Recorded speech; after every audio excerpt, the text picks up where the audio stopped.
Hello, everyone. Welcome back to the Panic Station podcast. I'm Darren Matthews. McCoy's deaf mute. I'm Leanne McCooey.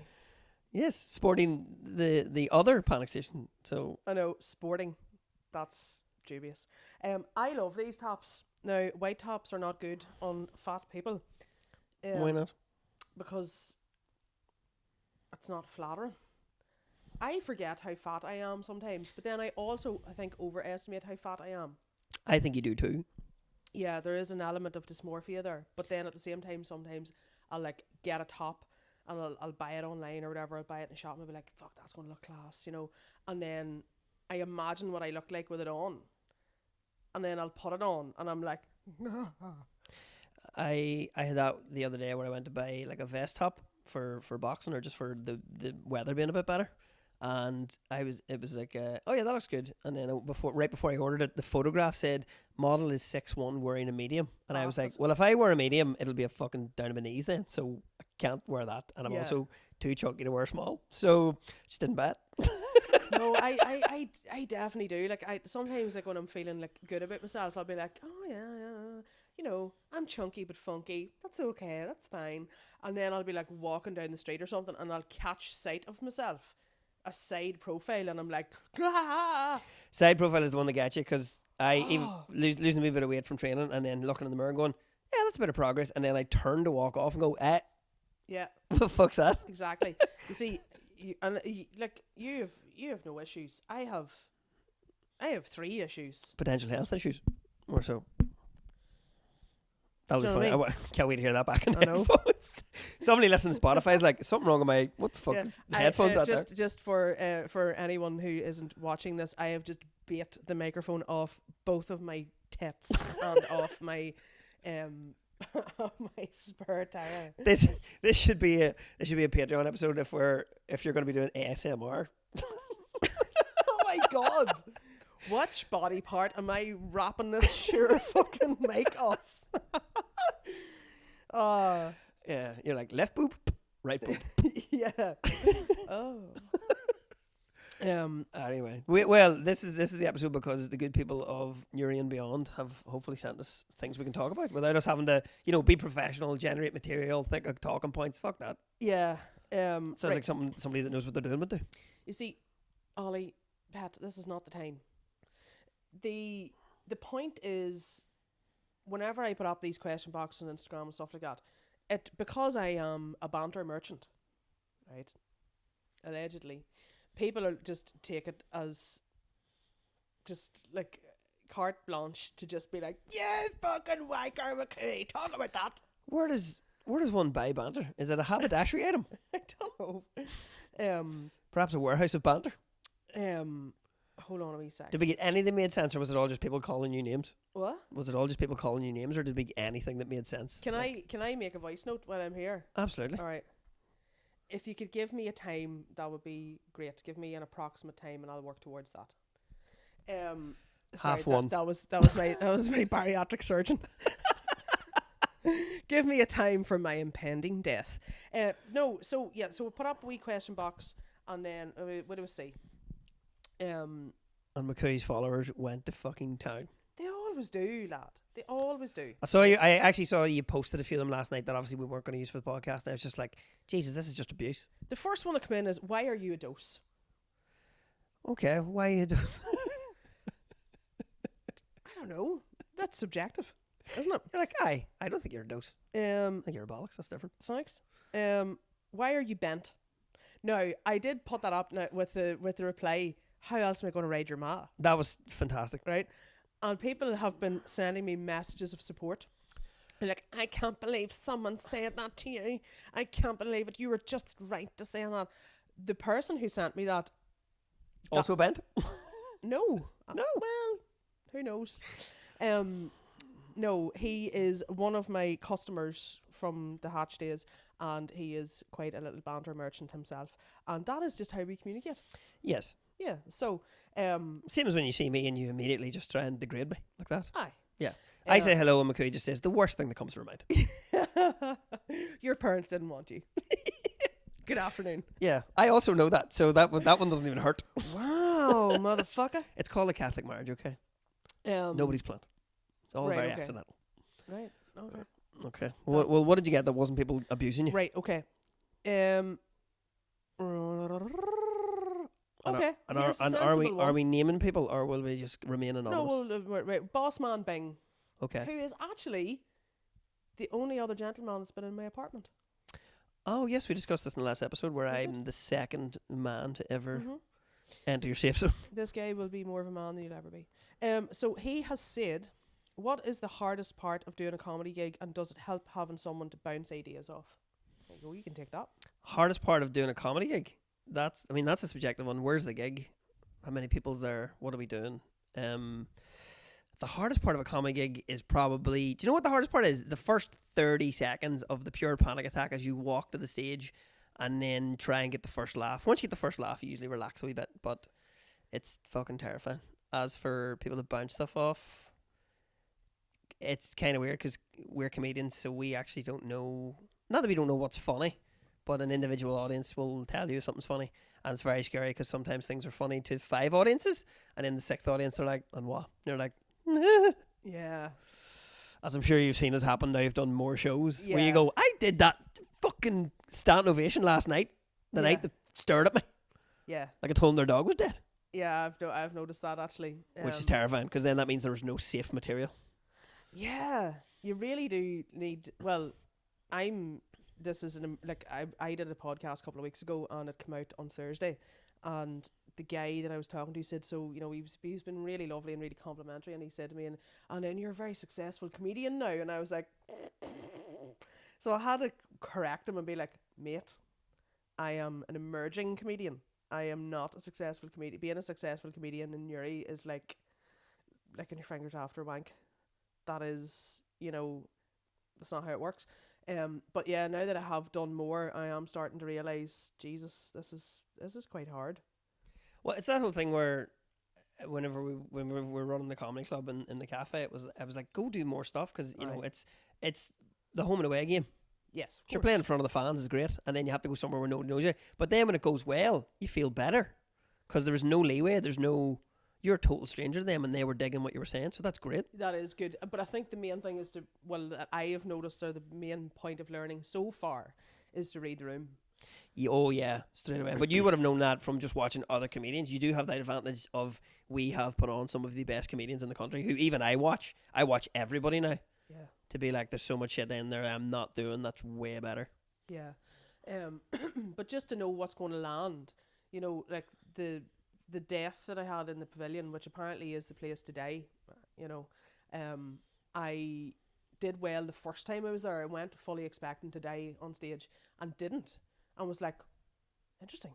And then when I went down the second time, I was like, well, I can't do the exact same thing again. I have to do something new. Common mistake. So I did something totally new and really lent into stuff that was, like talking about the Troubles and talking, stuff to a room of people who were not alive. Load of 21-year-olds on a Monday night. Yeah, going, and I was like, and it fell completely. Like they hadn't a clue, and I was like, shite. And when I went to the back of the room after having died, and I looked around me, and I was like, you stupid fucker, Ian. How on earth are these people supposed to relate to tales of Michael Stone? Yeah, it's the same whenever from doing gigs in foreign countries where people go to me, so is that the sort of stuff you do when you're abroad? I'm like, no one in Malaysia knows where Ballymena is, so I have to write new stuff. It's like, do you do that when you're away? I'm like, no. Things change as you go. Another voice note? No? Different thing. Wait, this is when I miss producer Ali. He could hit pause while you send text messages. I know. Ali, come back, please. Come back, Ali. Yeah. So that was a big bit of learning for me, and I think that maybe if I was to do that sort of stuff, it's better to do it in rural, hotspots. Communities. Yeah, not rural, but like not Belfast. Okay, yeah, then maybe not get as well. Well, yeah, that's a good point because I am obviously have been doing gigs for a long time, so I'm jaded. So you're new and still enjoying yourself. What's the hardest part? Like you say, do you see whenever like the act before you goes off and you're running down the time when the MC is doing a wee bit of padding or whatever, and then you know that it's you, that moment, that whatever it is, it's maybe only 15 seconds or something like that, but Jesus Christ, it's awful. My fitness watch beeped one time when I was sat on side stage and the MC was, ladies and gentlemen, you all ready for that? And it beeped to tell me to relax and take a breath. Yeah. I was like, I thought it was alright. I'm actually getting anxiety here thinking about it. About being brought on stage. About being brought on stage. So yeah, there's too many comedians, don't do it. But if you do want to do it, come and do it at one of our shows. Yeah, that's true. So that is, yeah, it is. And as you say, you get the first laugh over you and then you're grand. And I suppose, like, see, I this is why I love MCing, because you have a very loose bit of structure, but you can be taken in a different direction entirely, which is great. And if you can have a conversation with the crowd or whatever, then I suppose it all depends on how much the crowd wants to engage.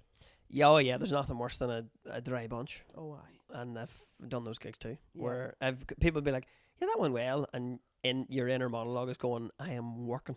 Yes. Sometimes comedy just feels like the best job in the world. You go, I can't believe I'm just chatting to these people and they're loving this and the crack's great. And then other nights you're just going, why did I not listen better in school? I could have a good job instead of this fucking shit. What am I doing? Belfast last week was, yeah, I was MCing, and it was difficult because they weren't overly interested in the entertainment. They were interested in their own crack and their own drink, and that was fine. Yes. And whenever I had to call them to order, I don't know if I told you this, did I? For the second half, there was two girls that come in sort of midway through the first half, and they were having a good time, whatever. And this guy had obviously went over to have the crack with them during the interval, and was still cracking very loudly. And I had quietened down like 33% of the room, but he just wouldn't shut up. So I said, "Here, mate," and I actually said to him, "Here, top shagger," right? Because he was sitting with these two blonde punks, right? I said, "Here, top shagger, will you fuck up?" Right? So of course everybody was laughing away or whatever, and he was like, "What?" And I was like, "Will you fuck up?" I was like, "Everybody else is fucked up. When do you fuck up?" And he looked at me and he's like, "All right," right? And he shot his chair back and he folded his arms. He goes, "You've got my full fucking attention now." And I was like, Sounds like you offended the local OC yeah, "You've got my full fucking on the attention Antrim now." Road. I was like, holy shit. I was like, all right, dead on, 100%. I'm not willing to become a statistic. So, So let's just get on with the show. yeah, live on the Murder Mile. Well, there you go. So the thing you learned, screaming "fuck up" Do you know what? It didn't go down well. to not Newry people, because they'd be like, "Oh, it's McCoy. I You're know, mad, you McCoy." You're mad. Yeah. You're like, "I am mad because you won't fuck up." Yeah, I am And I've mad. asked you 4 Be times. quiet. So that was Bossman Bings. Thank you. He also asked me what was the worst date I ever had, and I'm not going to go into it in case. That's so much better content than our comedy bullshit. You and I could have that conversation in private. Yeah, no, because I did. It was 2005, and she brought her cousin with her. You did put that on the Instagram, didn't you? I did. Worst date. I went on a date when I was about 21, and a girl told me, she talked about her ex for about half an hour about how he was much older and wanted her to be some sort of stepmother to his 2 kids. So he was like in his mid-30s, she was about 20, and I was like, it's very groomy. So I finished my beer and left. So that was the worst date I've ever been on. I finished my beer and left. Yeah, I was like, "Good day to you, sir." Shook hands, Yeah. bowed, left. Yeah. Toodaloo. I was like, "Oh, that was, oh god." Yeah, that was insane. So then somebody else asked me any chance of the ride. Well, let's say their profile. It's your mother. Anyway, it's not. Then somebody said Biden or Sunak. Wait, Like feck. who we're killing first or Right, what? this is literally what it says, right? Biden or Sunak. Wait, feck. Can't vote for either. So Beetroot Sammy or Legs Pengelly. Beatrice Sammy. Is this like who we're voting for? Are we voting for? Well, I'm not voting for fucking Sammy Wilson. He's lovely, man. As long as you're not a Catholic. Darren, What? the sectarianism is hanging out of you. Yeah, I'm a product of my environment. And we're the same environment. I'm not sectarian. Fuck up you and your Rangers top over there. I'm sitting here in this top that people have been like, I'm not getting that fucking terrible looking. Here's a question. Actually, Pengelly, would you? Yeah. Yeah. You seen her swing her command? But She's better at the camogie than Michelle. Yeah, no. Controversial. Yeah, no. Yeah. That is controversial actually. Do fair play to them. You know what? They're playing a blinder with the eye optics, aren't they? Yes. The two girls. Making an effort.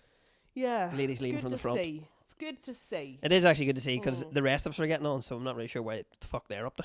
Yeah, that's true. That's true. Bunch of peace loving hippies that we are, and then I'm just like, can you not just do it the entire peace loving hippie? You every other thing out of your mouth is a hate crime.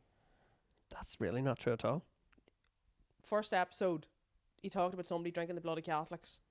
The imagery, the potent imagery. Yes. What a call to arms. Not really. Okay. No, that's fine. I think everything I say is in jest. Well, do you know what? Be a different story if I was like, episode 4, Darren reads his manifesto. Yeah. Hey, did you see that fucking Panic Station podcast? Why was Matthews like cleaning a rifle? The Bestbrook incel himself. Do you know what? I'm an incel. I'm involuntary celibate as well. Oh yeah. Well, nobody's writing me. I know, but you're not an incel. And then the people that complain online that these what are we doing right now? By what are we doing right now? talking to me. Active shooter in fucking Camla. Oh Christ! Now that's way worse than anything I've said.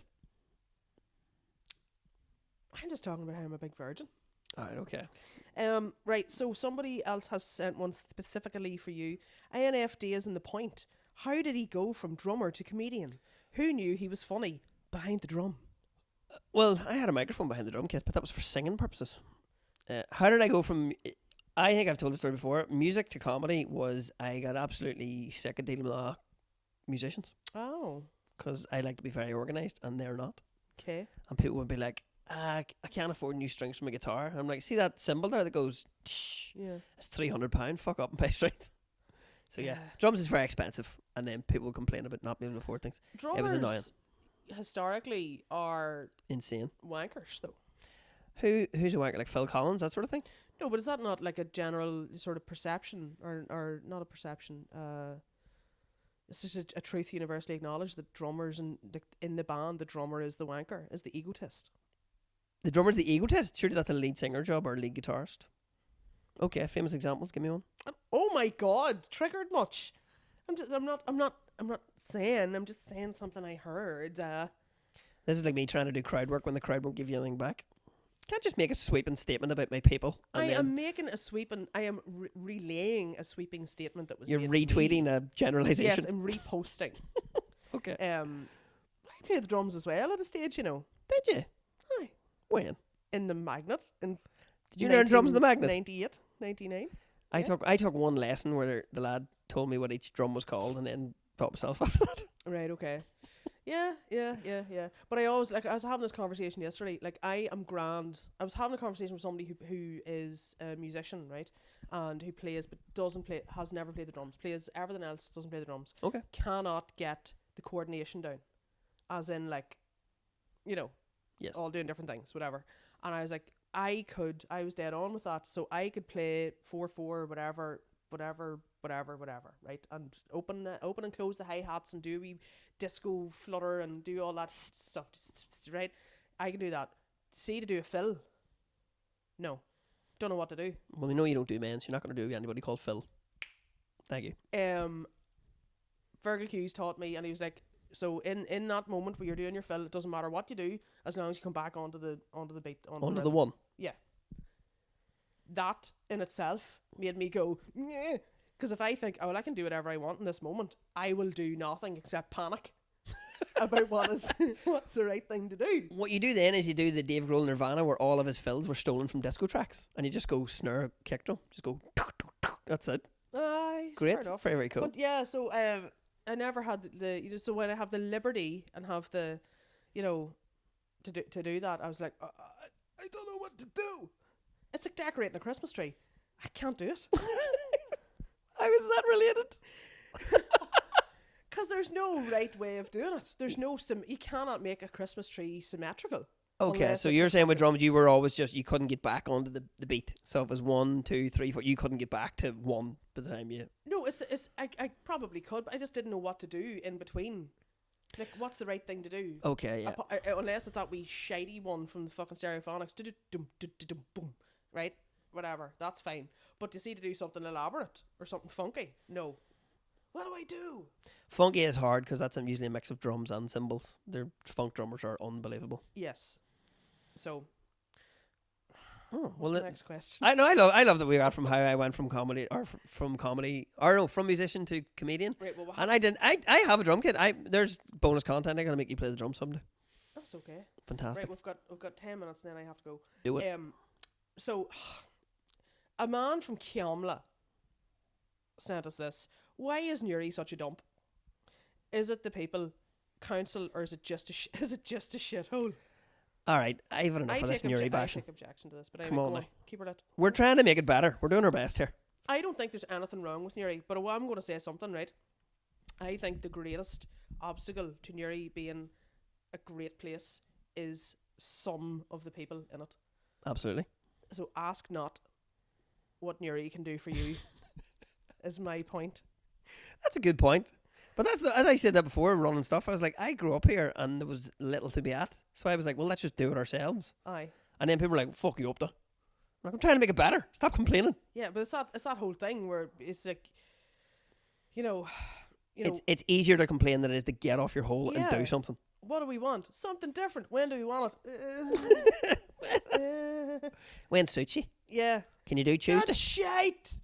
That it is way easier to say that shit. So I mean, at this point, it's taken me a long time to be able to go. Yeah, I'm very proud of what we did. Like those 3 town halls was class. But that's what I say, because you said, did you enjoy them? And I was like, yeah, I did enjoy them, but I enjoyed the fact that people were enjoying it. Like anybody that was at those gigs, right? And I'm sure there's obviously going to be people there that probably didn't enjoy it or whatever. It wasn't for them, whatever. But thank you for trying. En masse, the vibe back from the town hall gigs was, that is fucking brilliant. The crack was great. Everybody was smiling. Everybody was having, really enjoying themselves. And that, I loved that. But for one, I loved it because I just loved it. I love seeing people enjoying themselves. And the other thing is that it pisses off the naysayers then. So people weren't going, they would have to concede. Do you know what? This was fucking great. One of my favourite things, and also when you say it, some of the people, is the example after the very first town hall when I went for a drink after, and somebody I know for years who's actually from Camla, must be maybe it's a thing, came up there after and he was half blocked, and it was the thing where it's like people can't be fucking happy for you. Aye. They're like, you doing your show over the road, aye?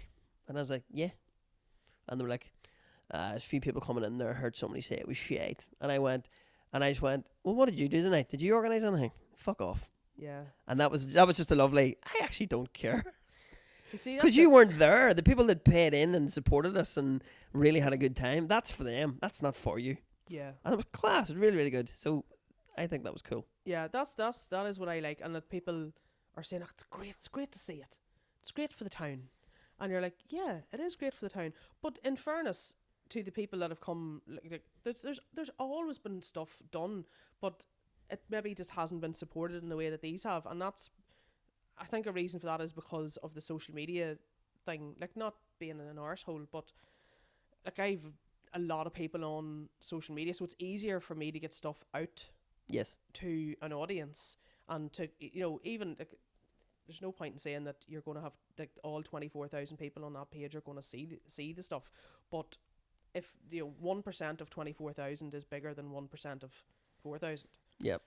and then you have the bang of word of mouth then, so it is easier to get stuff out, and find the wee niche of people, or the wee subset of people that actually want to engage properly. When we were running the cafe gig, I said, we don't need everybody in here to be at this. We just need 50 people who are the best crack. Yes. And we thank God we got it. Yes. And then the town hall was the bigger extension of that. And the people that showed up they showed up willing to enjoy themselves. So when they did, there has to be a willingness as well. They'd be like, just fucking try. Yeah. Have a bit of crack. But when you think of the town from growing up and you go, geez, we have a serious amount of artists, musicians, comedians, poets, really, really creative people. Yeah. And people are leaving to do it somewhere else. Yeah. So that's the whole thing. When I started comedy, I had to do it in Belfast. There was no gig in Newry. Yeah. And I mean, that's, maybe that's a different conversation to have. Maybe, is it easier for artists and creators to create and be arty in other towns. Yeah. You know, I don't know. Again, that's a different conversation, and that could come across as an accusatory conversation that I don't want to be a part of. Well, no, it's less of a fear of putting your hand up in your hometown and going, "Hey, I think I'm funny. Do you want to come see me tell jokes?" That's difficult. That's hard to get over. Yeah. Because I can go somewhere where nobody knows who I am and just be like, "Yeah, fuck it, let's go." Yeah. That's way easier. So to do stuff in your hometown is very hard. And I know very comedians that are much more talented than me that are terrified of doing shows in their hometown. Yeah. Because there is always that danger of somebody who wandered up to me outside the Canal Court once and said, "You weren't funny in school." I was like, what a weird statement Yeah. to a man who's 38. And I just replied, well, you were a wanker in school, so well done on the consistency. So doing heckle put downs off stage for free? What a waste of time. Where if somebody said that to me, I'd be like, I know, I was so sad. You're like, yes, but even though, do you know what? I've monetized that now, so up yours, motherfucker. I don't have that. I don't advocate for myself in the way that you probably do. I'm just like, do you know what? Whatever. That's fine. It's fine. Like So Nuri's not shite. Give it a chance. Nuri's not shite. Everywhere is different and everywhere's the same. Yeah. Nuri's probably only bad if you're trying to get home. But I do fully believe that it is a case of ask not. Do you know what I mean? What Nuri can do for you. Why don't you just support things? Yeah, and with that in mind, come to the next show, which is going to be in the Bosco at the end of June. What is the worst that can happen? Like, if you support something, that kind of annoys me. I think people aren't willing to take a risk. Like they're willing to drop £500 or £600 on going to the Galgorm for a night, but if you divided up that £500 or £600 by 12 months, there's my maths is not that great. It's fine. Look, it's a lot of nice dinners out in your local area, Exactly. or pints with your friends, or Exactly. shows to go to. Yeah, I mean, do you know that sort of gets me, like there are things around, there are things to do. Now there's a lot of samey stuff as well. I think I had a joke years ago, which was, do you remember we had a sign that said Newry, the little city that thinks big? No. That used to be a thing. That was a sign, I think, in the mid 2000s when it was. So yeah, there used to be a sign that said Newry, the little city that thinks big. And my joke for that, I said that's way better than our old sign that used to just say Newry. What are you doing here? An improvement. It is. It'll never be Cookstown's looking good, looking great. Is that theirs? Yeah. Or Lisburn's a city changed. for all? It's changed now, because I was down in Cookstown there a while back. When I was going down to Magherafelt to do that gig, it used to in the roundabout as soon as you went to Cookstown, it used to say looking good, looking great. Now it says looking good, feeling great, or something like that, or feeling good, feeling great. Obviously somebody has went mindfulness, health and well-being. Let's not talk about I love that there's a marketing firm got 50 grand to change that word. without a shadow of a doubt. We are in the wrong business. See this making people feel good. It's all well and good and all, but we're not paying off the mortgage, you know what I mean? No, I know. Let's release a Panic Station gratitude journal. Do you need a slogan? Get on to us. Or a Panic Station panic journal. Ah. We just write down everything the panic station. A Panic Station keyboard. One key. Yeah. AH. Yeah. And an exclamation mark. Okay. Add it to the merch list. Yeah. And a wee button that dials Lifeline automatically for you. Yeah. Well, it's me. Yeah. How have you been? Fuck. Yeah. With another gig coming up, I've written that. I'm fucking panicking. Yeah. Good. Is that a good point to end? No, that's good. Is that the end of our questions? Pretty well, apart from the abuse ones. apart from the abusive ones that are just nonsensical. Somebody said, do you miss people peeking their head through your hatch daily at McCooey's? And I was like, no, I do. I actually do. I do miss a lot of the Did you ever get surprised by that? Were you ever like washing your hands in the sink and then you just turn around and there's a fucking head there being like, any chance for coffee? And like, ah! Yeah. No, just no. You never got proper surprised by anybody? No, I didn't. I was up. No, how would I ever get properly surprised? I am hyper vigilant at all times. You can't sneak up on me. Yeah, if somebody burnt a piece of toast over in deli lights, I'd be like, Is my place on fire? yeah. Run into the kitchen to check. Yeah. That's not even my fucking pan. Somebody said to me, would you ever do Lavery's Comedy Club? I did respond to that and say I would do anything at the minute for £20 on a chip. So yeah, I think I private messaged you and the chip notions. Yeah, notions. A good chip is a thing of beauty. Touche. Amanda said, "What are my thoughts on Princess Di?" I have been I've been like I'm letting you have that one. to Princess Diana. Really? Yes, with my common touch and my general empathic nature. I thought you meant the short for her hair, but okay. This is a giant piss take, by the way. I've A giant piss take. gauged that. Liam Brady said, "How many fucking rats actually bought your pancakes?" Not enough. Not enough, or we Not wouldn't be enough. doing this. Not enough. And then we're back to the start of why are you a dose? Just leave a comment. Why is McCoo a dose? Fuck you. Also, before we wrap up, what are your thoughts on these? I don't know if these are viable merch. I This like is- them, especially that one with the wee chevrons. It looks Yeah. like a New York top from the 90s. A lot of people don't like this because it's Protestant looking. I think that's a ridiculous thing to say. Red, white, and blue is not exclusively owned by people, No, it's also owned by America, and America's much better. and also the French. Don't even go there. So I don't know, but I don't know. It was a wee experiment, and there's a lot of love for the PSG style top. I like it. Thank you very much for Yeah, mine. you're It's very welcome. cool. So I don't know. I don't know what to do there, but I think we're going to look at the Pure Nuri, the wee badges. Yes, once again, get in the comments. Tell the boss here. I have the Boss. Pure Nuri badges. There's one on my gym bag now, and there's one on my wee jackets. Have you Looks not good. got beaten up from yet? No. Nope. Right. Well, on that, We shall go. we shall go. Thank you. Follow us on all the bits and bobs, and thank you. Keep at it. Keep listening for when we do radio silence, as we do impressions, and forget that some people listen to this and not everybody watches it. Absolutely. Absolutely. Right. Right. Keep her lit.